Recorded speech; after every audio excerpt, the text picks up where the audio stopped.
Welcome to the 30th, yes, it really is the 30th anniversary of the annual Dr. Martin Luther King Celebration. So thank you all for coming today. Let us start this event today as a community. We ask everyone to stand, and we invite those of you who know the words and feel like it to join us with our own talented committee member, Michael Hepburn, in singing Lift Every Voice and Sing. You can find the words on the insert in your program. Please join in. Good afternoon, everyone. How's everybody doing? Wonderful, wonderful. You know, I have a dream that equality, equity, justice, and compassion be available to every citizen in King County. And that's why we all work in the capacities that we work. We see the wonderful, illustrious members of our leadership gathered here today. We thank them for being here and supporting this wonderful, wonderful event. We ask you to join in singing the Negro National Anthem. And wonderful, the Seattle Women's Steel Pan Ensemble is going to join me. It's going to actually sound like a real celebration today. So please just join in when we start. Are ready? All right, here we go. 1, 2, 1. Lift every voice and sing till earth and heaven ring. Ring with the harmony of liberty. Let our rejoicing rise high as the listening skies. Let it resound loud as the rolling sea. Sing a song. Sing a song full of the faith that the dark past has taught us. Sing a song full of the hope that the present has brought us. Facing the rising sun of our new day begun. Let us march on till victory is won. Sing that refrain 2 more times. Let us march on till victory is won. One last time. Let us march on till victory is won. You guys are fantastic. Thank you guys very, very much. Celebrate this day and this weekend, all right? And by the way, volunteer. That's how you celebrate King Day, right? Absolutely. So our leader in song was Michael Hepburn, our committee member from the Prosecuting Attorney's Office. We also want to recognize the elected officials who've joined us by asking them to stand as I read their names. Please hold your applause so that we can thank them all together. There's County Council Member Claudia Balducci, Joe McDermott and Rod Dembowski, Assessor John Wilson, Superior Court's presiding judge, the Honorable Laura Inveen, District Court judges, the Honorable Donna Tucker and Ann Harper, and Sheriff John Urquhart. So let's give them a round of applause. Thank you.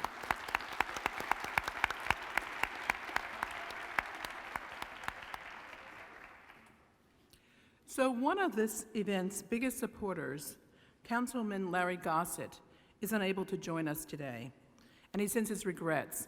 But he is not here because he's getting another award. As you know, he has already received 1 award from the University of Washington, and they're now recognizing him again. The University of Washington's Warren G. Magnuson Health Services Center and the UW Medical Center are recognizing him for his long-standing and continuing commitment to community service and volunteerism, and they're giving him the center's 2017 Distinguished Services Award. He's being honored as one of 4 men who shaped the course of civil and human rights in this region. They're also honoring Bernie Whitebear, Roberto Maestes, and Bob Santos, who just actually left us last year. They're known as the Gang of Four or the Four Amigas, and this is for their commitment to their communities and in the region. So that is why Larry cannot join us. So just send him some positive thought and appreciation as he cannot be with us. But we do have our county executive with us, and he will be sharing remarks today. And our county executive, Dow Constantine, is our strong and consistent advocate for equity, justice, and inclusion in this region.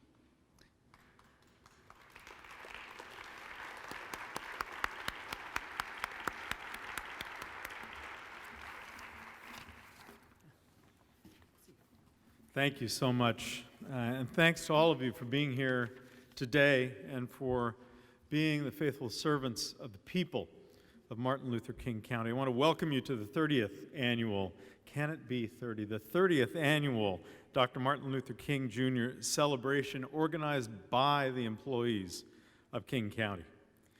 Together, we have worked so hard to live up to the ideals articulated by Dr. King, and I want to thank everyone who put together today's program to help us crystallize that work and gird ourselves for the battles to come.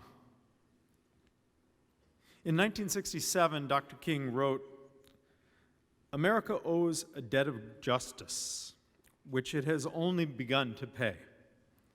If it loses the will to finish or slackens in its determination, history will recall its crimes, and the country that would be great will lack the most indispensable element of greatness, justice." This is the theme of this year's celebration, and it is a very appropriate one for this moment in our county's and our country's history.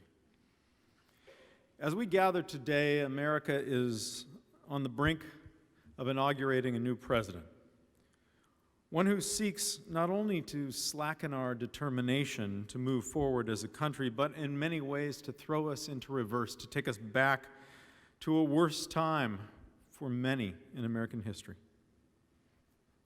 The incoming president and those who control our Congress have made it clear that they intend to repeal the Affordable Care Act or to replace it with some as yet undefined and certainly unfunded alternative. They have pledged to repeal executive orders banning discrimination in government actions. They have promised to brush aside environmental laws and rules that are protecting our health so that energy companies can make even greater profits. They persist in pushing a bizarre plan to build a wall along our country's southern border to keep people out, or possibly to keep them in. And I am sure they will somehow find the time to cut taxes for the people who need it least. So this is now where we find ourselves, waiting for the next fresh outrage from those who, through lying and peddling fear, and with a little help from their foreign friends, managed to hijack our republic. But we have a distinct advantage. We know who we are. We know what we believe. And we are not going to go backward with them.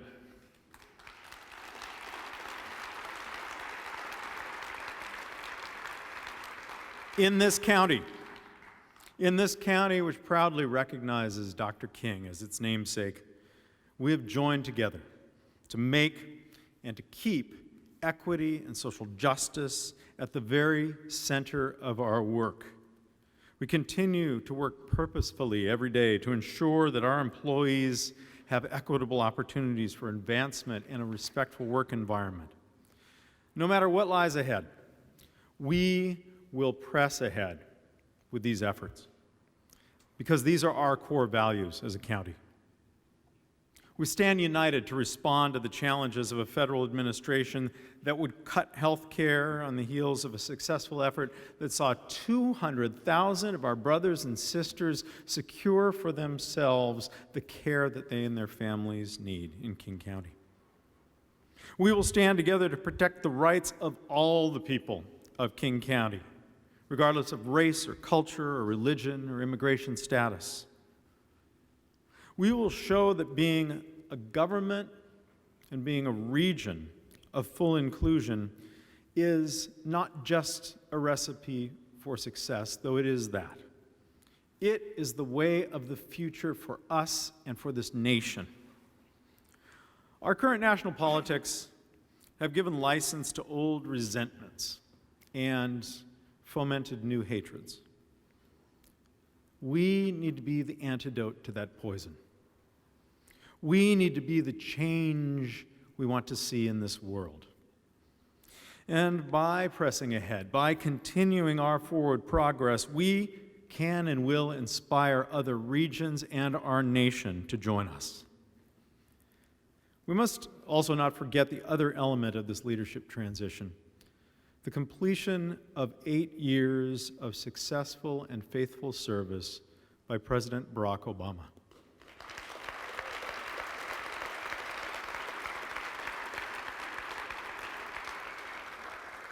All Americans have benefited from the forward-thinking and inclusive policies of this great man. He not only governed with fairness and dignity, he brought us closer to fulfilling the vast potential of this country, to living up to the creed announced at our founding, that constant process of becoming a more perfect union. No one in my lifetime has advanced that cause more than this man, and I personally am deeply grateful to him for his service.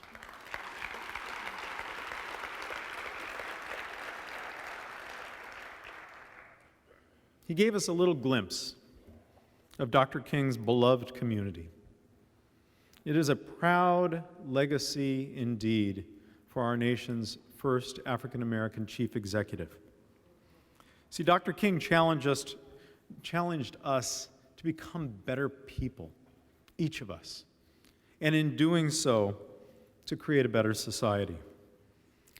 This challenge has never been more compelling than it is today, in this time of national tumult.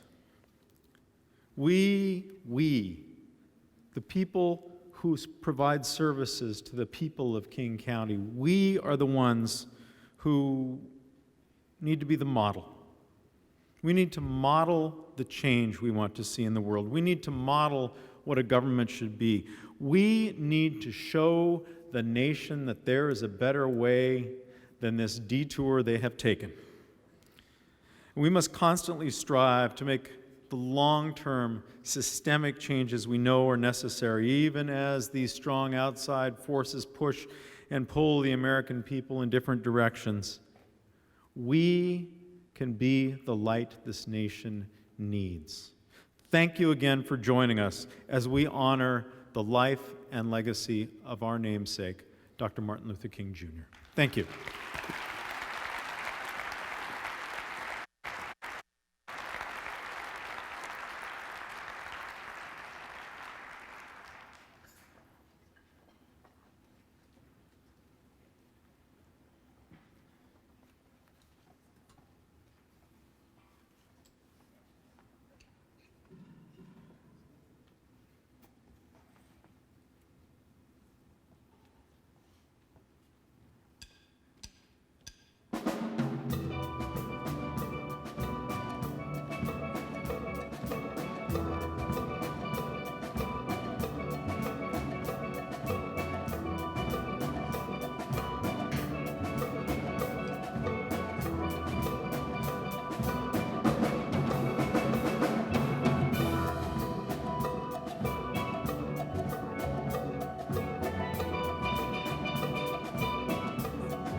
This is officially now a celebration.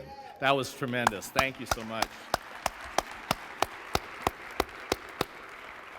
Please join me in welcoming the Chair of the King County Council, Joel McDermott.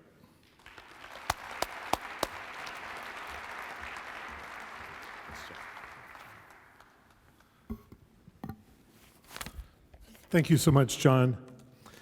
The annual Reverend Dr. Martin Luther King Jr. celebration is one of the highlights of the year for King County employees, one of the largest gatherings, opportunities for all to come together, and one of my favorite celebrations of the entire year. For 30 years now, we have come together not just to honor the legacy of Dr. King, but also to make a conscious decision to work together to build our communities to reflect his legacy, his commitment, and the ideals he fought and gave his life for. 30 years is a reason to celebrate in and of itself, but this year, 2017, is the 10-year anniversary of the county's decision to use an image of our namesake as our official logo. When you see King County, you have no choice but to think of the Reverend Dr. Martin Luther King Jr. We celebrate 10 years of telling anyone who lives here, anyone who moves here, anyone who visits our great region that civil rights, equality, and opportunity for all are the ideals that Martin Luther King Jr. and King County's core values. That's something to celebrate.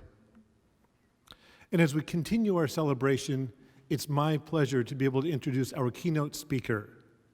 Alex Pate is the author of 5 novels, having gained acclaim for his novel adaptation of the movie Amistad, which became a New York Times bestseller. A professor at the University of Minnesota in McAllister College, he has embarked upon a project that seeks to end disparities between educators and their students by closing the relationship gap between educators and students of color. Alex's workshops, which he calls the Innocent Classroom, is offered in several school districts throughout the Midwest and has trained over 2,500 educators. The success of this important project, the Innocent Classroom, has led to the development of trainings for the healthcare industry, the philanthropic community, and I hope many more communities as well. Please join me in welcoming our keynote speaker, Alex Pate.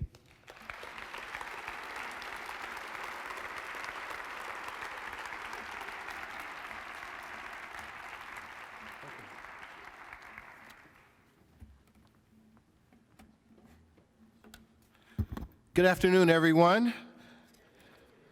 I'm in King County. This is King County on Martin Luther King Celebration Day. 30 years, MLK, King County. How lucky am I? I'm a very lucky man today.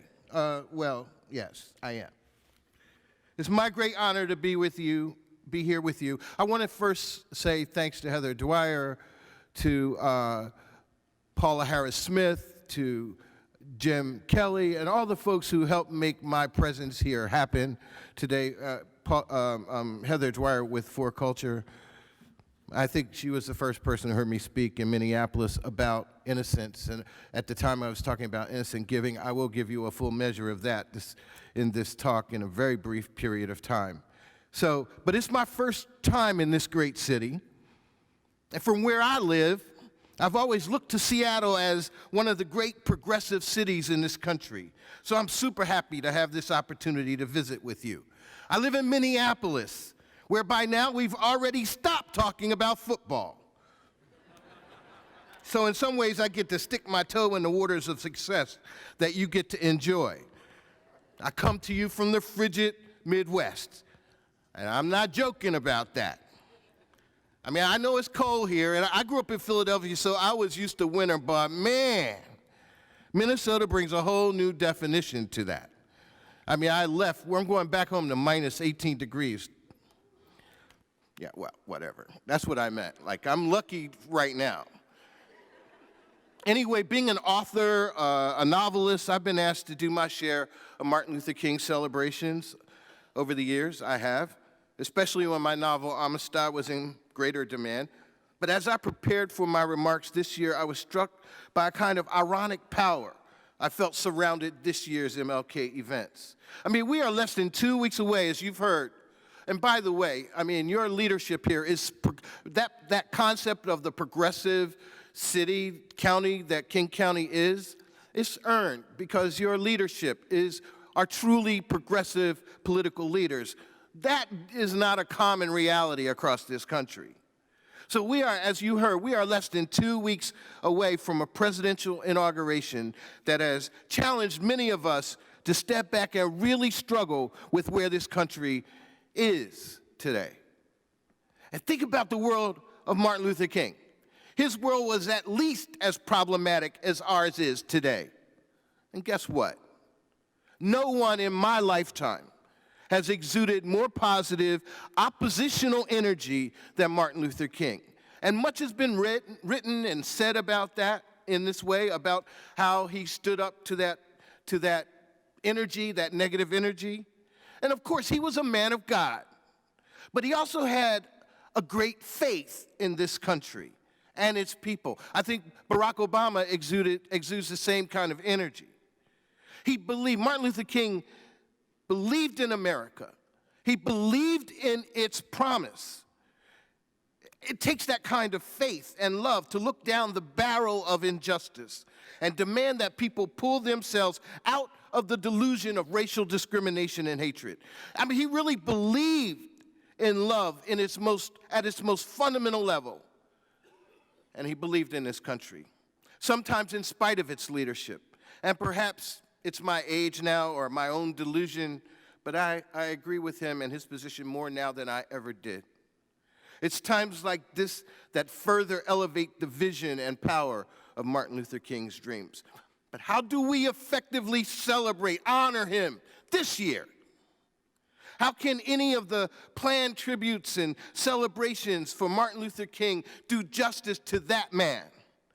Our tribute, maybe, must manifest itself in action. We have to change our trajectory. We have to change the direction we're going. I think that's how we have to celebrate him. The truth is that the capacity and the reward for any and all attempts to honor Martin Luther King is already within us. This is why we come together to think again about his ideas. And that is why I wanted to be here today with you. Martin Luther King told us America owes a debt of justice. It still does. But the question before us now is, from where does justice emanate?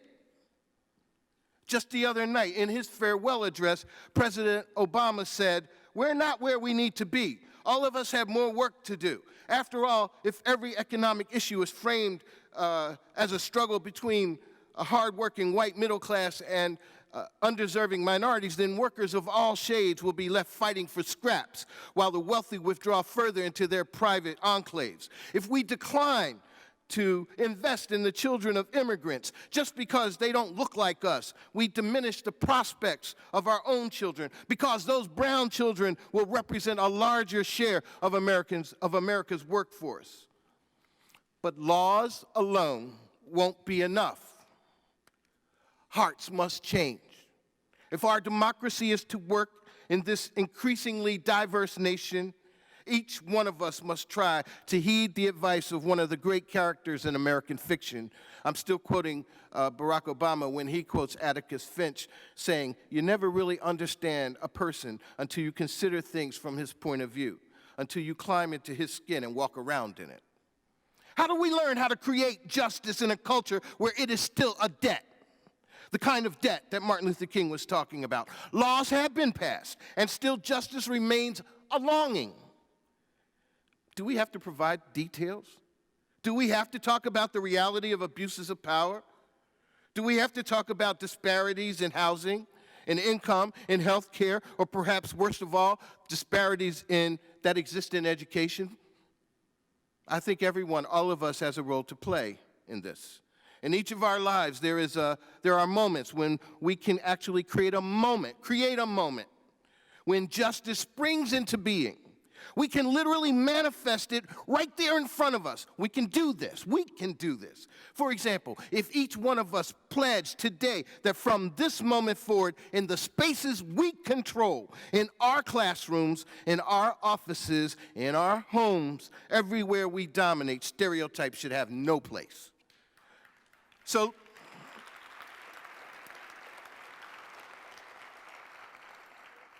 let me step back and begin my talk. I'm a storyteller, so no public engagement is valid without a story. One day this past spring, I walked out of my house on my way to do errands when I was immediately hit by an overwhelming sense of sadness. It was such a bright, wondrous day, and the heavy, sweet smell of blooming lilacs swirled around me. It should have made me happy, joyous, but instead it was the certain way the sunlight careened off the buildings and sidewalks, or the smell of spring, or a combination of both that swept me into the past. And no matter how bucolic or sun-swept my memories of the past may be, they almost always leave me sad. And so this story ends in a sadness of sorts, a caution, so to speak. I grew up in North Philadelphia, not far from the Philadelphia Zoo, and enmeshed in a neighborhood of intensity. It was a neighborhood of working-class black folks who had grabbed onto the promise of the American dream and were barely holding on. But on my street, the sun did shine. And Saturdays were full of purposeful activities like cleaning the house and turning the garden hose on cement sidewalks in front of the houses. As a child, I used to love pickles. Dill pickles, Jewish pickles, sour pickles, sweet and sour, hot or sweet, it didn't matter. Even thinking about this now brings a rush of saliva to my mouth. I attended an elementary school a block and a half from my house, so I always run home for lunchtime, eat the food my mother prepared, usually some sort of sandwich and a bowl of soup, and then I'd do or say whatever I had to get, in order to get out of the house. And with that remaining 15 or 20 minutes that I had left before the afternoon bell rang, I would set out for Little John's. Now, Little John's was one of those idiosyncratic stores you can always find in the inner city, a store that might carry an astonishing variety of goods from penny candy to staples, from bread to balloons, but does so in a space barely big enough for 10 people to stand in without touching. And Little John's was even more unusual in that it was a corner store that was actually located in the middle of the block. It was on Cybert Street, a couple of blocks away from in the opposite direction of my school. So I remember that as you approach the store, you'd be assaulted by this makeshift wooden enclosed stairway that just jutted straight out of the middle of the block. It would almost stop you from just walking by, forcing a kid like me, I'm going in. So you have to understand that in many of Philadelphia's inner cities, like in many communities, so many of the houses are exactly the same. Conjoined like a series of train cars being pulled toward the Delaware River or somewhere off in the distance, depending almost entirely on the creative and financial resources of the residents to distinguish one house from the other. It's a good thing that there are addresses. That's all I'm really saying here. So Little John's was a small wonder. And inside Little John's, there was always a barrel full of pungent brine. And swimming in that brine were the largest dang dill pickles you've ever seen. Bigger than any pickles I've seen since. And it wasn't just that they were big, they were fully pickled. So thoroughly saturated that the first bite might close your mouth all together in a tight vinegared clinch. So what I'm saying is I'd rush from my mother's wholesome Campbell's soup lunch, for which I now realize I owe such an amazing debt, head straight for Little John's. There, for a mere quarter, I would dive into that barrel and spear my catch. And from there, I was destined back to school, obviously unconcerned with the damage that pickle might do to my natural cologne. Now, I remember walking out of Little John's with this big pickle and literally skipping up the street. Skipping, I tell you. And in this memory, the sun fanned the brilliant the most brilliant light all about, and the bricks were vivid red, and the asphalt the deepest black, and I was just so happy. This is proof. I was innocent then. Only someone who is without guilt can skip. The slightest weight of guilt will take the skip right out of your gate. But on this day, there were no suspicious eyes on me, no sense of outsiderness, of being the son of a demon, nor a criminal. I was just the happiest little colored boy, sucking on my dill pickle and tra-la-lying home. But I will refrain, and you have to know, there is an art to eating a pickle. But I will refrain from the details of this joy. For in a world colored by a brilliant but only half-right pioneer psychotherapist, who shall not be named here, my description would almost certainly be misinterpreted. It must then suffice to say that I know that once I was innocent. And by innocent, I mean that I knew the world was open to me, that I was without guilt, that no one suspected me of any crime. How special this was for an African-American boy to be able to skip effortlessly down the street. But more to the point, imagine how rare that is today. Black boys are suspected of criminal intent so early in their lives these days they hardly ever get a full measure of innocence, which, by the way, I believe is essential to being a healthy adult. We must know what it means to feel innocent. It's one of the most significant benchmarks in a person's life. And I know that my mother understood this and did the only thing a parent could do. She tried in so many ways to preserve my innocence as long as she could. No one else told me that no matter how smart you are, how much you believe you can do anything you put your mind to, all that stuff, the truth is the energy you need to be whole in this culture will be taken from you as a rite of passage. Those are your dues as a person of color, as a black person in America. You must give up your innocence, be seen as guilty, eventually feel guilty before you even get a chance to demonstrate your potential. Justice for me begins here. When the world we live in marks us because of skin color or language differences, it begins a story about us that we have to fight to get control of. My story is for me to tell. Your story is for you to tell. And we all have a story. And it's unjust that some of us inherit the wound of bad stereotypes that I promise you actually are the cause of so much injustice.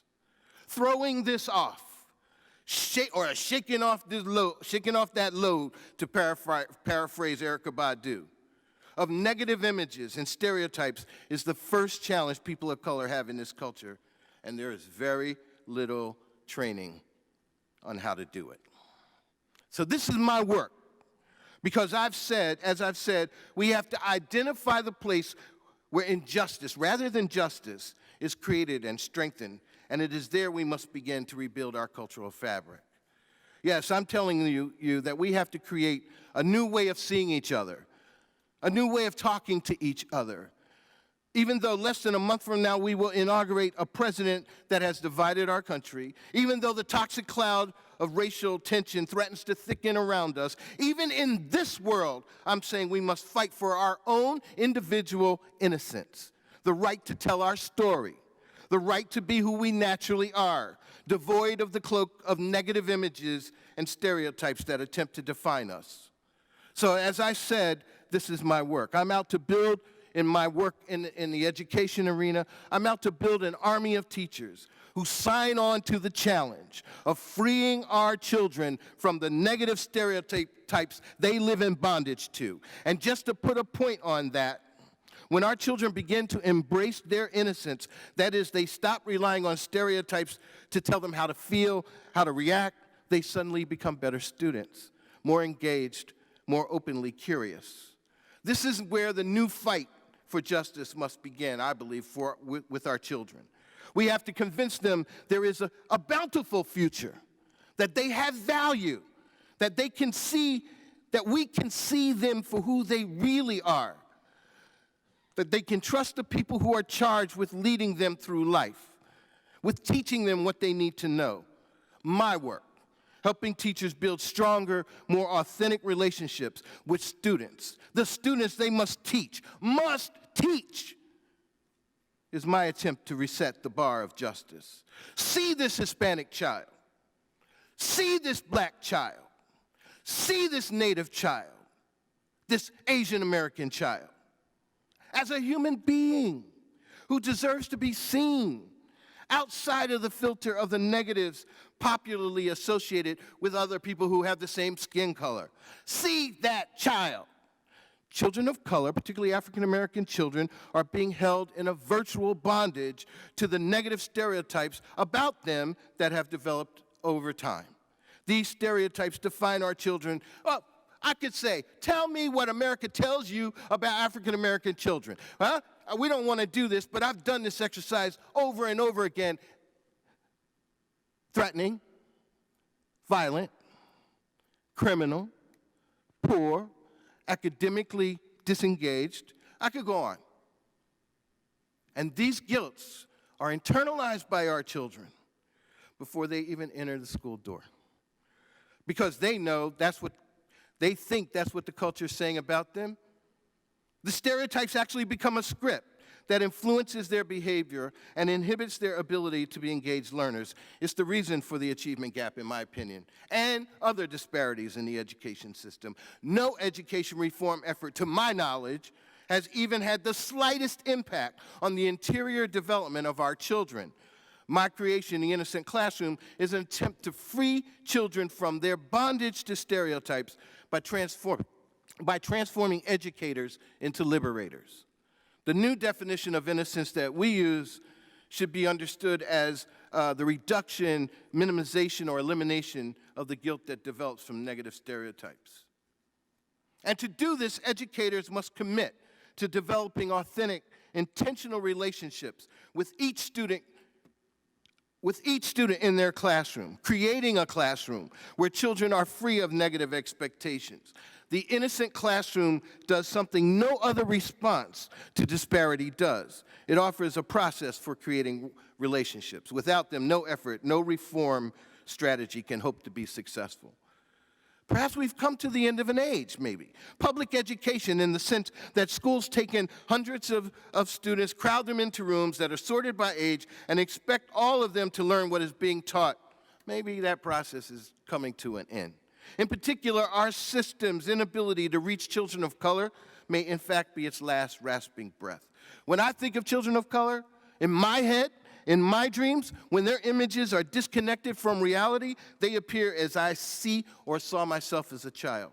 Curious, energetic, smart, brilliant even, innocent, yes, innocent, young, gifted, and innocent. I mean, if you can imagine America as a concept, or even as a person, one big imposing figure that whispers to us. Its whispers are not truths, but pieces of the truth, which one might say are lies. The whispers tell us that our children are, what I said, disruptive, violent, angry, loud, lazy.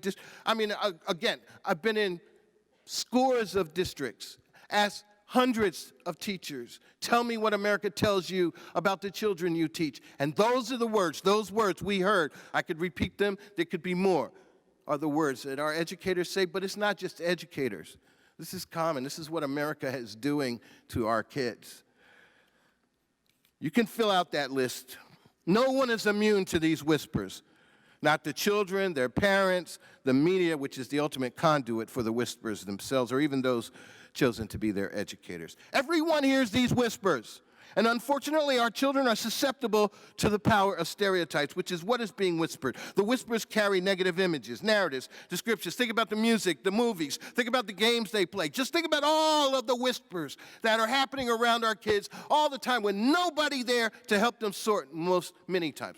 Nobody there to help them sort through. Strong family, no problem. Church, no problem. There are ways in which our children can be saved, but otherwise they are left to fend for themselves.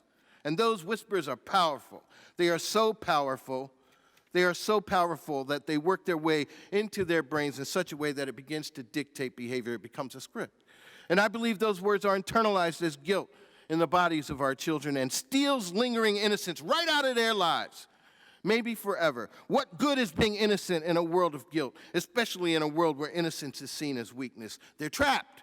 We all are trapped in a world that unconsciously seeks to normalize an unjust reality. But we can break free. We have to. We have to start with our children and the education they receive. Stereotypes drape us in a heavy cloak of guilt, and it must be thrown off. If I feel like a gang member to you or to me simply because I'm a young black male, I've already taken on the weight of being a gang member. I have a choice to make. I'm trapped in a reality in which I may commit myself to convincing you that I'm not what you think I am, which is pretty bad already, or I could choose to surrender to this expectation. But whatever I choose, I would probably not change the way you feel about me until you know me. The image of me is stronger. The image of me is stronger than my reality. So when a teacher is confronted with a child who is acting out of the demands of a stereotype, they may not recognize that child's behavior as inauthentic, but as a true expression. I believe most of what the world sees from our children, marginalized children, children of color, and especially black children, particularly black boys, is not an authentic representation of who they really are. Maybe this is the dawn of a new age in public education, the age of the child, the individual single child, the innocent child. Perhaps it's time to revisit Viktor Frankl's Man's Search for Meaning when we think of the realities our children of color must survive. Writing about his experience in the German concentration camps, he called it a provisional existence of unknown limit. And as I passed back over his thoughts about being a prisoner, I couldn't help thinking about the children who file into school every day. Frankl wrote, "A man who could not see the end of his provisional existence was not able to aim at an ultimate goal in life. He ceased living for the future in contrast to the man in normal life." My idea of the innocent classroom is based on the notion that children will react differently when they are aware of their innocence, where it is acknowledged, nurtured, and finally assumed. The concept of the innocent classroom puts forth the idea that classrooms in a school where that sense of innocence predominates the environment will be transformed into a propulsive energy that has the potential to stimulate the desire to learn, because learning immediately has a purpose, that is to serve that child's innocence and goodness.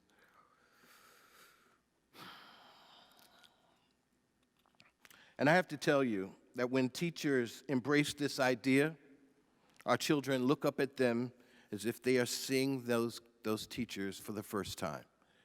The veil is lifted, and our children emerge as themselves, as who they really are, curious, energetic, and capable scholars. So the message I wanted to give to you today on this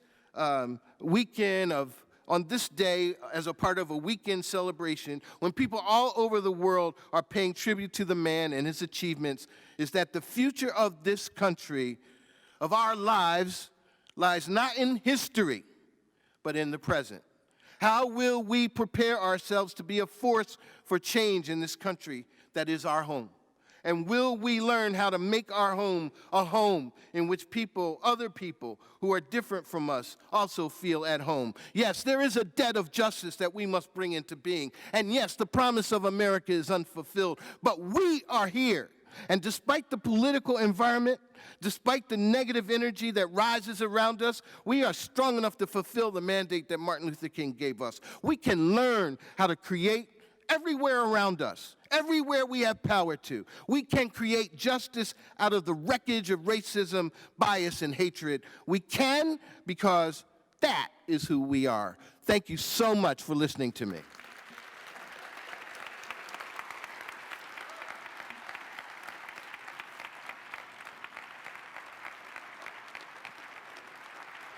Thank you. Thank you.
Well, that was exhilarating, I think. What do you think, folks?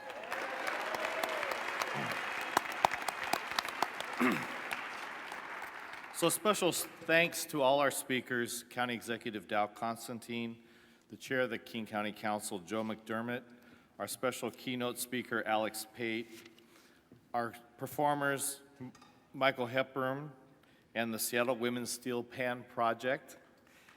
Thank you again.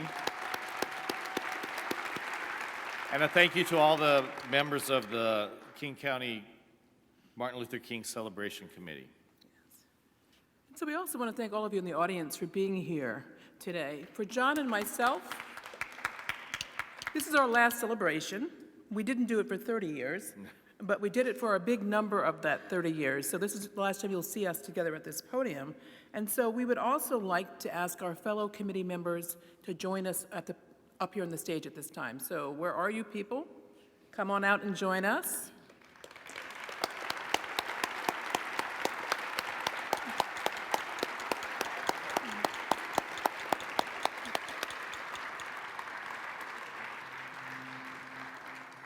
I see some people lurking in the shadows. Please come and join us.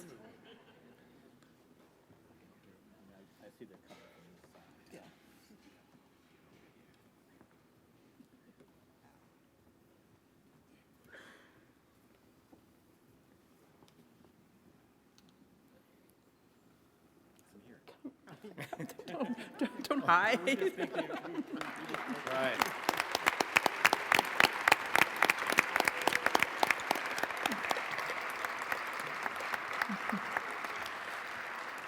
So we would like to acknowledge Rose Dodson from the Assessor's Office. Yay!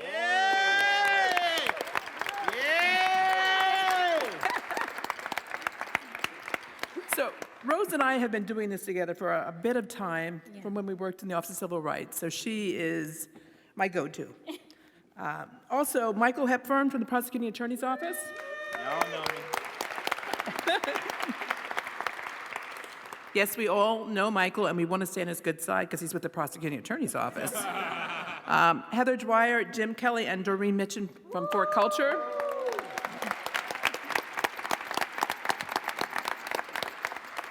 They have been instrumental in finding us the artists, the musicians, the artwork, everything that is creative about this celebration you can give them credit for. They have done an outstanding job over the years. Catherine Chipper from Superior Court. Catherine? Yay!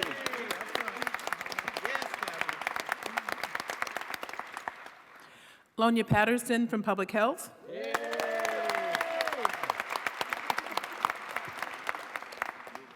Al Sanders from Council.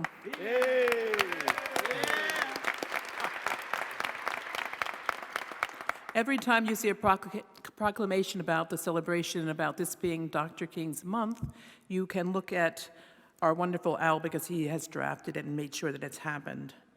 Also, I also want to thank the people from KCTV who have been stalwart in making sure that this is filmed.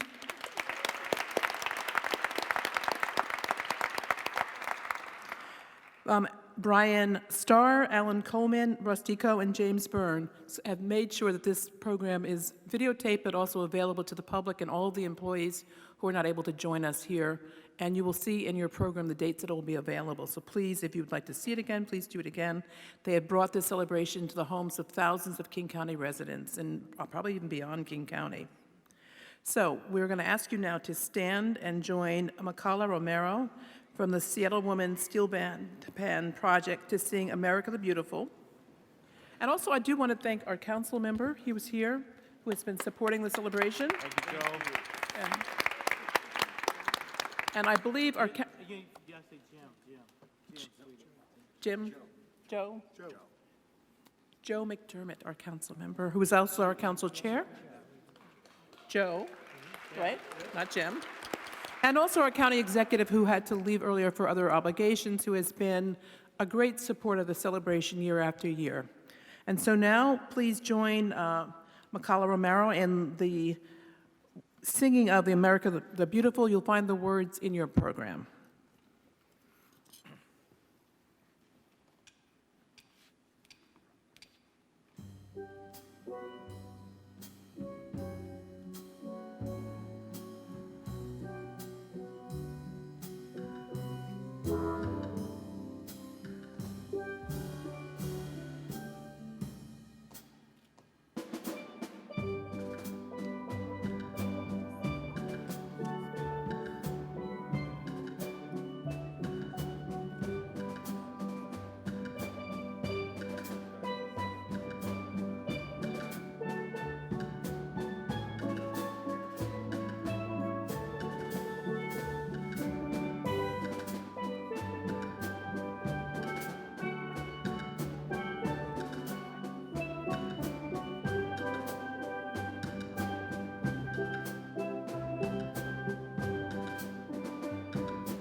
Oh, beautiful for spacious skies, for amber waves of grain, for purple mountain majesties above the fruited plain. America,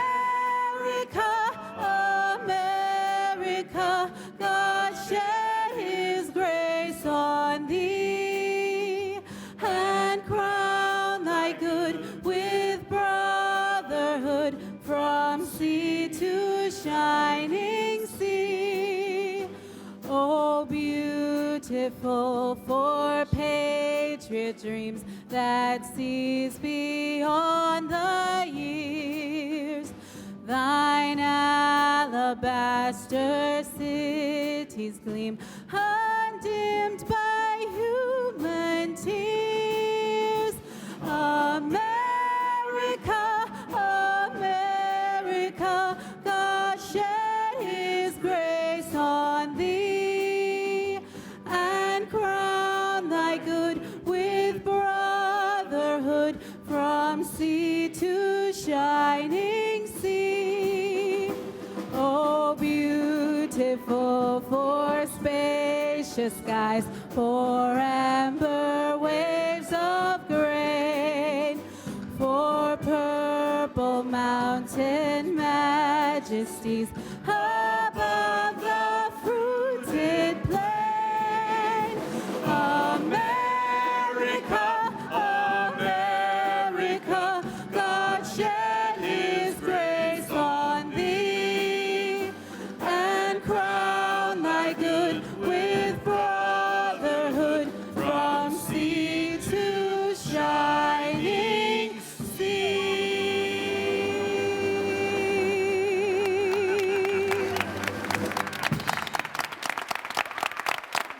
Thank you.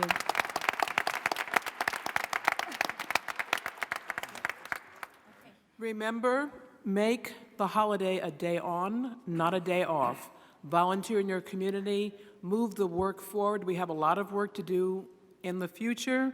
So remember Dr. King's dream and be a part of that beloved community every day at work. Thank you.